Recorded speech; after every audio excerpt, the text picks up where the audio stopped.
my name's Claire, I'm the infant feeding coordinator, and I'm just going to talk to you today around antenatal colostrum harvesting, why we recommend that you harvest your colostrum antenatally and how to do it.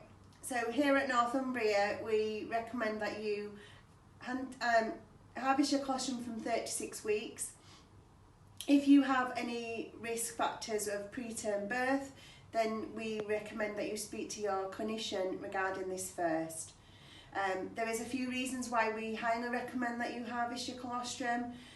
If you have gestational diabetes, if you have a baby who's small for gestational age, if you're having an elective section, if you are due to be induced, or if you have any blood pressure problems and you are on medication antenatally.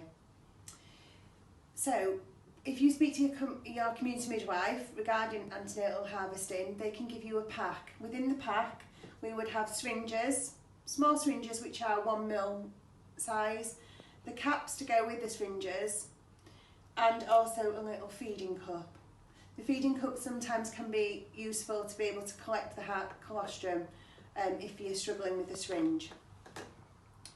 So, before we start, we need to get yourself really comfortable, be nice and relaxed. We need the oxytocin to be flowing beautifully for you. Then what we're going to be doing is just massaging around, nice and gently around your breast tissue. We're just going to be massaging those milk ducts. So we can do this with your over your clothes, over your bra, or you can do it just before you start. It's entirely your choice. What we're then looking for is, so you can do it, we can do it with the flat of the hand, or you can also do it with the back of your knuckles and kind of just massage down that way.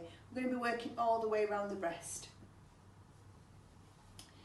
What we need to be doing then is making a C shape with our fingers, and it's around 2 centimetres around back from the nipple. You should feel a change in the breast tissue. Some women describe this as a pea-like feeling, or just that some women don't feel the sensation of change in the tissue, and that's absolutely fine. So we're just going to be working our way back 2 centimetres from the nipple. With the C shape on the breast, we're just going to be pressing in nice and gently and holding. So what we're actually doing is we're actually trying to mimic what the baby does. So babies, when they get on, they do nice rhythmic sucks, and what we're doing is we're just going to be doing what the baby does. When we're doing when we are expressing, what we're doing is we're not going to be moving the finger and thumb off the breast, so we're not taking it away and bringing it back on. We're just going to keep it, holding it down, and then gently release. What we will see is at the beginning, we'll just see some little droplets or some glistening of clear colostrum. You may not see this at the beginning, and that's absolutely fine. So just keep trying. We recommend that you do it a couple of times a day for around 2 to 3 minutes at first, and then once you've got the hang of it and you're getting it some colostrum off, you can do up to 5-10 minutes a time. So what we would be doing is collecting it with a syringe.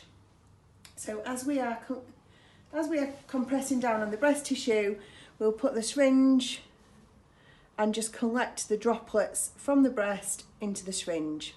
The alternative way to do it is, if you feel more comfortable, is bobbing the cup underneath and collecting it into the cup, and then you can draw it into the syringe afterwards.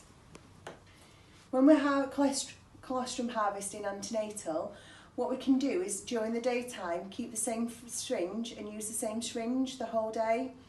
Just bob it into the fridge between the times that you're colostrum harvesting. Bob it in the bottom of the fridge at the back, which is the coolest part of the fridge. What we'd need you to do is put your name on the syringes, date and time it, and then you can pop it in your freezer until it's time for you to come in to have your baby. When you're bringing the colostrum into the hospital, we recommend that you use a cool bag, a nice clean insulated cool bag with some freezer packs in it to keep this colostrum frozen. We have the facilities on the ward to have a freezer, and we'll just pop your colostrum into our freezer then, and then we can use it when it's ready.